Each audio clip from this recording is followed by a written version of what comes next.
కోటి వరాలు పోసిన కోడల్ని బిడ్డ కాదు, 1,00,000 వరాలు పోసిన గాని అల్లుడోడు కొడుకు కాదంట.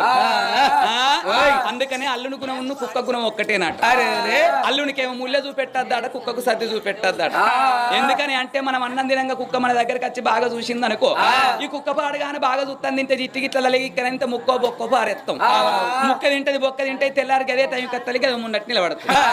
మరి అల్లుడు వచ్చి నడుచుకోపోతే ఏం పేర్లు పెడతానని బీరవతాలం ఈశాన్లకెళ్ళి 500 చేతులు పట్టుకొని, అరే సీనిగా మీ బావ వచ్చిండు 500 రూపాయలు ఇస్తున్న సెంటర్ కాడికి ఎక్కిలంత చికెను రాంగ కోట రోట్టుకరమ్మని 500 చేతులు పెట్టి, అల్లుడు వచ్చిందని అటువంటి ఒక బీడి బిర్యానీ చేసి అల్లుని కూర్చుని పెట్టి దయ్యానికి పెట్టినట్టు పెట్టినాం అనుకో, నెల రోజులకి వచ్చాడు 15 రోజులకి వస్తాడు, 15 రోజులకి వచ్చాడు వారం రోజులకి వస్తాడు, వారం రోజులకి వచ్చాడు 3 రోజులకి వస్తాడు.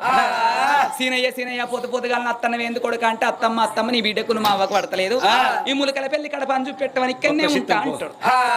ఎందుకంటే ముళ్ళని చూసి